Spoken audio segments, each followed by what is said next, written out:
Bismillahirrahmanirrahim. Hari ini kita akan belajar tentang perbandingan trigonometri. Sebelumnya kita harus tahu dulu pengertian dari perbandingan trigonometri ini. Perbandingan trigonometri merupakan perbandingan antara sisi-sisi pada segitiga siku-siku. Nah, untuk mempermudah kita buat dulu segitiga siku-sikunya. Oke. Untuk menggambar segitiga kita akan menggunakan bantuan koordinat kartesius. Gambar dulu sumbu X dan sumbu Y-nya. Baru kita buat segitiga siku-sikunya.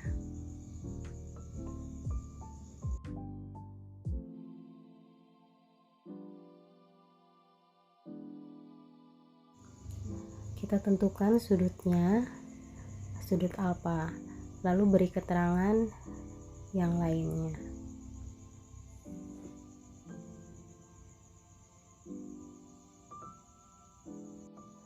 X bisa juga kita sebut dengan sisi samping.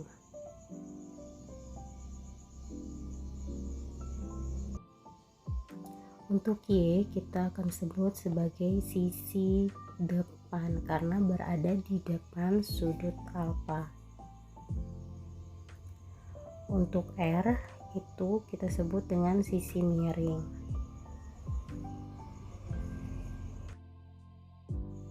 Atau juga disebut dengan hipotenusa. Mohon maaf untuk tulisan harusnya hi bukan he ya.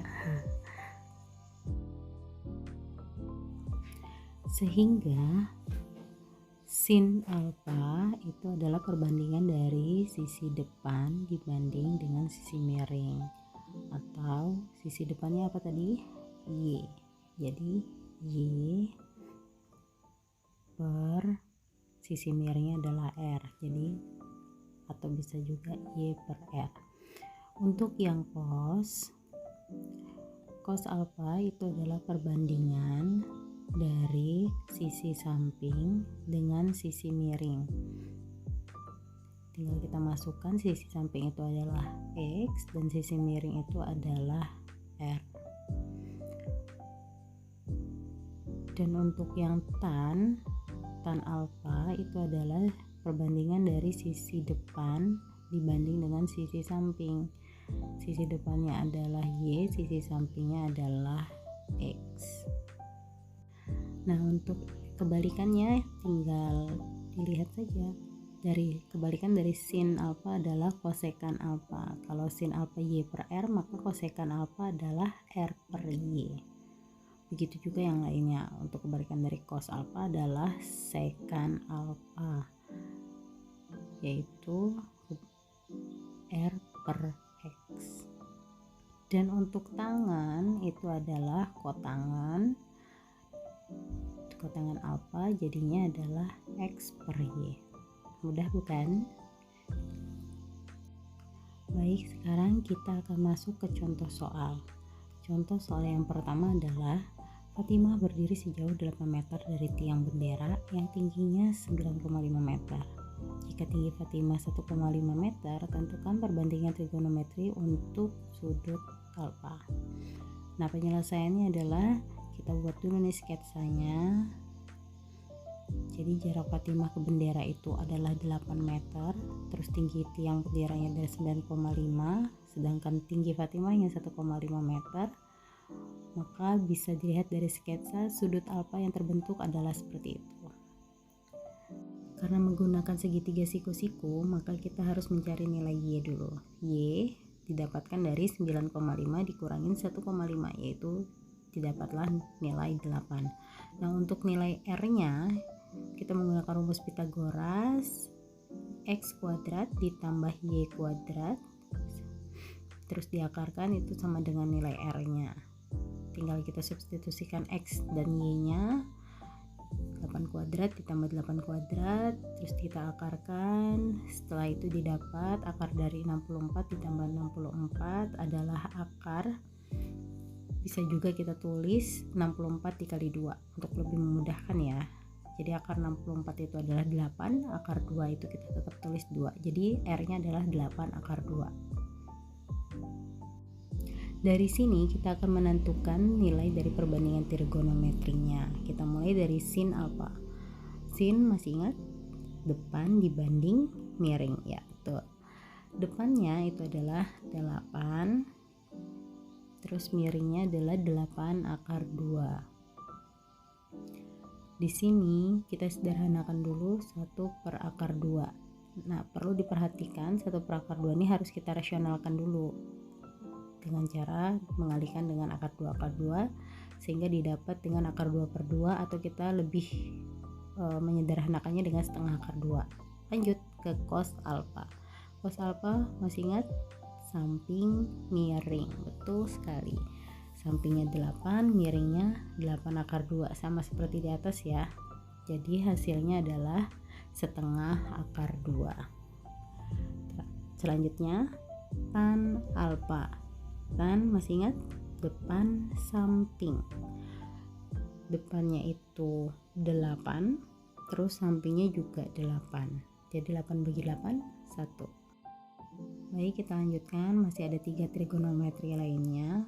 Biar ada ruang untuk menulis, kita geser dulu aja ya. Oke, sekarang kebalikan dari sin adalah kosekan. Tinggal dibalik saja, miring dibanding depan. Miringnya adalah 8 akar 2 dibanding dengan 8. Hasilnya adalah akar 2. Kebalikan dari cos alfa adalah sekan alfa.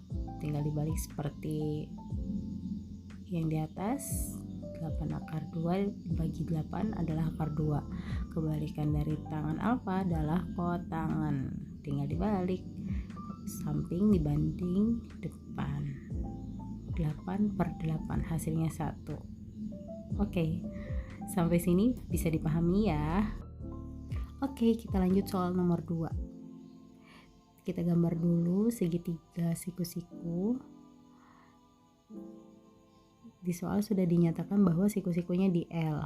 Nah, baru kita namai segitiga itu adalah segitiga KLM.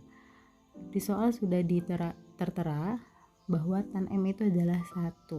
Masih ingat perbandingan sisinya dari tan? Betul. Tan adalah depan samping. Depannya itu adalah KL, sampingnya adalah LM. Berarti LM itu sama dengan KL. Kalau kita misalkan LM-nya itu sama dengan A, dengan rumus Pitagoras, KM itu adalah A akar 2. Sehingga nilai dari sin M adalah A per A akar 2. Yuk kita rasionalkan dulu menjadi setengah akar 2. Terus nilai cos M nya sama ya, jadi setengah akar 2 juga. Mari kita selesaikan soal nomor 1. Sin M dikuadratkan ditambah cos M dikuadratkan. Sin M adalah setengah akar 2 dikuadratkan ditambah setengah akar 2 dikuadratkan. Hasilnya adalah setengah ditambah dengan setengah. Hasilnya adalah 1. Oke. Kita lanjut dengan pertanyaan yang kedua, yaitu 2 dikali sin M dikali cos M. Oke, 2 dikali sin M nya tadi berapa? Setengah akar 2. Cos M nya setengah akar 2 juga. Oke, kita sederhanakan.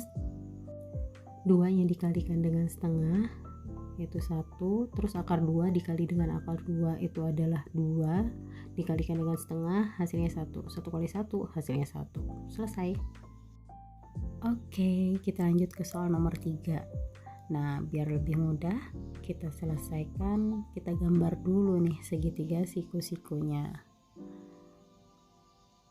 Setelah itu kita beri nama sesuai dengan soalnya ya. Segitiganya adalah segitiga PQR dengan Q-nya itu berada di siku-siku. Kalau nilai cos R-nya itu adalah 3/4, masih ingat cos itu perbandingan apa dibanding apa? Betul sekali, sisi samping dibanding dengan sisi miring. Oke, berapa tuh sisi PQ-nya? kita punya modal nih, rumus Pitagoras. Kita bisa cari nilai PQ. PQ sama dengan akar dari PR kuadrat dikurang QR kuadrat. Kita masukkan nilai PR-nya. PR itu adalah 4, kita kuadratkan. QR-nya 3, dikuadratkan juga. Hasilnya adalah akar dari 16 dikurang 9, yaitu akar 7.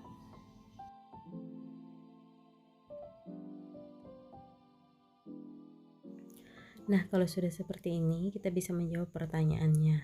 Sin P dikali cos R ditambah cos P dikali sin R sama dengan sin P-nya adalah 3/4 dikali cos R. Cos R-nya ternyata juga 3/4 ditambah cos P. Cos P-nya itu akar 7/4 dan sin dikali sin R. Sin R-nya juga akar 7/4.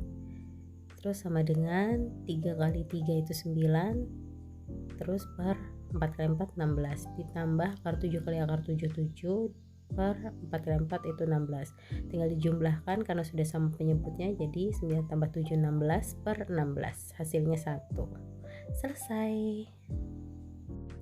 Terima kasih sudah menonton dan semoga bermanfaat. Sampai berjumpa di video selanjutnya. Assalamualaikum warahmatullahi wabarakatuh.